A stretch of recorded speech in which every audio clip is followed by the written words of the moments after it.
The industry that is going to just absolutely clean up if Donald Trump wins next Tuesday. If, not when. I'm not sitting here making any grandiose predictions right now. But if Donald Trump wins, the therapy business is going to freaking boom in this country. And you are already starting to see that on display this week. It's the last full week before the election. And I think if you were handicapping this thing just from a non-biased perspective, you would look at it and you would say that you'd rather be Donald Trump than Kamala Harris. It's still a very close race, but if you had to pick one side over the other today, I believe most people, if they stripped out their bias, would pick being Donald Trump and his team right now. And I get the sense as I watch some of the things happening on media and in media over the last 24 hours, this is exactly the feeling they have as well. They just don't want to admit it. Take Whoopi Goldberg from The View yesterday when she said this. All of you. Talking about you, it's us. He's not going to, say, oh, you're with a white guy, I'm going to keep you from being deported. No, he's going to deport you and put the white guy with someone else. The man is out there. What?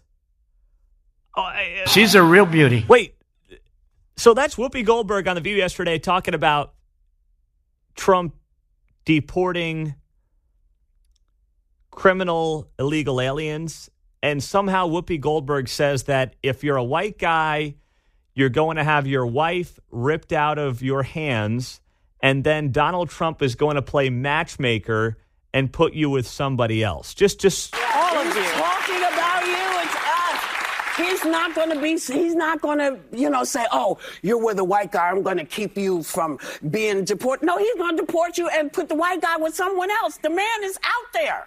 Donald Trump is going...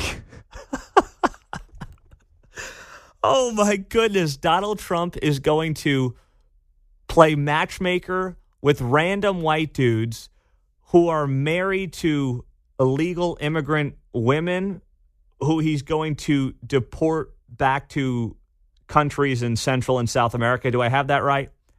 Well, let me know when that happens if he does end up getting into office, and I will give Whoopi Goldberg all the credit in the world.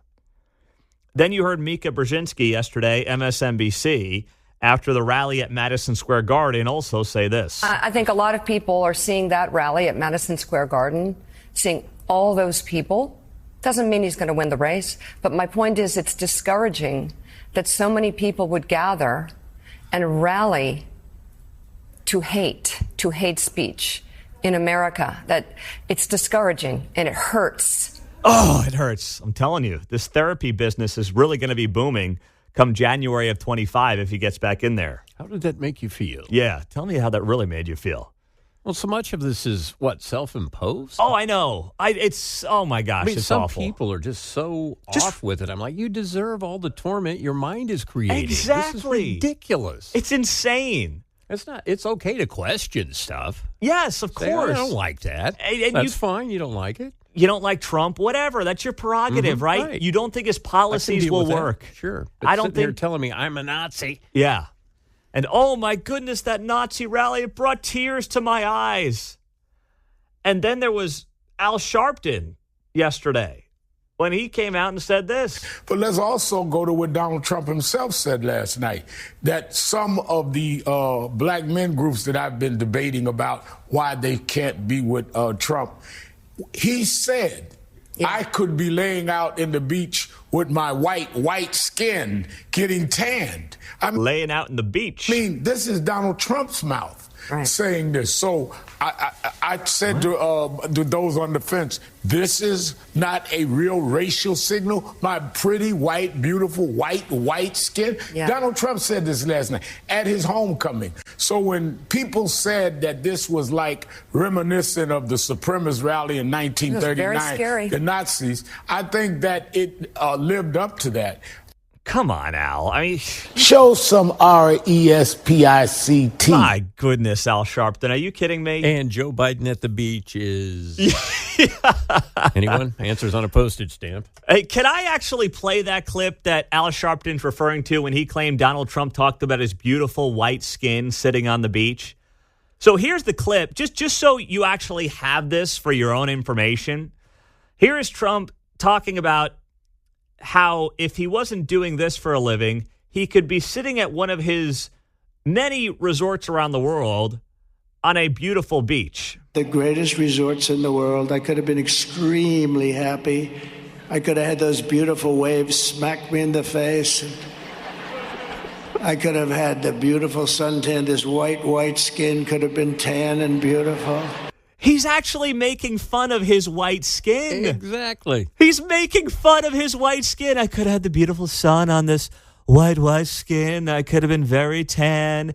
He's actually mocking his own skin as basically being pasty white, which is fun and funny when guys who are white like us do it. Suggesting that if he had more color, he would be beautiful. Well, yes. Right? That's the way he worded it. I would be tan and beautiful. There you go. Because I'm just a pasty white guy. Because he's the opposite. Yes. Thank you.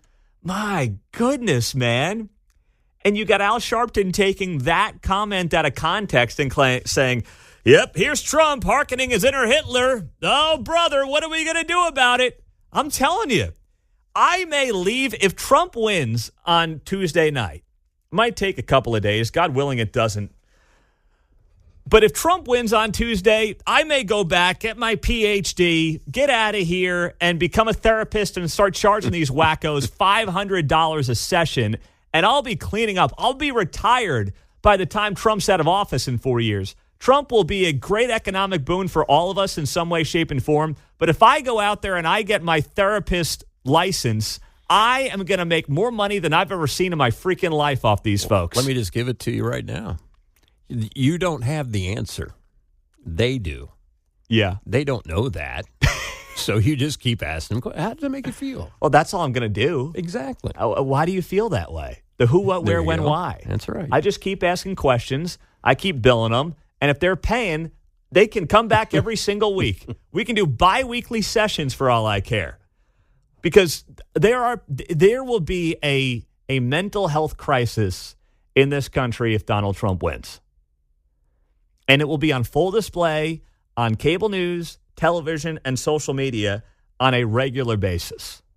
There's no doubt in my mind. We'll have a big scream in down at Liberty Memorial or something, right, in front of Union Station. I'll do group therapy sessions as well. Chris in Kansas City, what's up?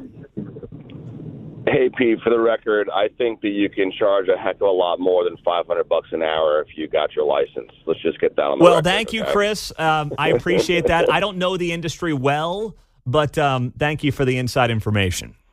I want to, Bill O'Reilly says you're the smartest guy on radio, and I got to agree with him. So I have a question for you. This last week, Trump's going to his last week of campaign, and in my view, it's a game of minimizing mistakes. And when I see that comedian make that off-color comment about Puerto Rico, I'm just curious. Would you just let it go and not address it, or do you think that the campaign needs to say something so the Democrats, the DNC doesn't have talking points to attack? Well, what's your view on that? Well, the campaign put out a statement before Trump took the stage on Sunday night saying, we condemn any comments that Tony Hinchcliffe made. Yeah, but does Trump need to say something? No. If I'm Trump, you just have to move on. If you say something, you give the story more life. You extend the story. But yes, it's fair, and this is what I said yesterday on the whole comedian deal. Like, it's just, listen, the media's totally overblown it. They've clutched their pearls in an embarrassing way. At the same time, hiring a guy who's an insult comic, who is going to make off-color jokes, is asking for trouble when the media is spending all their time calling you fascist and racist. You kind of gave them. Now, I don't think it's going to dramatically change anything, but you gave them some unnecessary ammunition. Exactly, and I think that calling it out, if it comes up again, I don't think it'll get any steam. But if it does, I think the campaign just needs to fall on the sword and say, look, we made a mistake and move on. Yeah, I think first off, if I'm Trump, thank you, Chris. If I'm Trump, whoever hired the guy, whoever planned that out, should be canned. It's just a bad idea. But at the same time, the way that the media has blown that thing out of proportion is so embarrassing on so many levels. Not since Arnold Palmer last week. Simpler times last week talking about Arnie's the good old 9-iron. days. Yeah, those were the good old days, weren't they?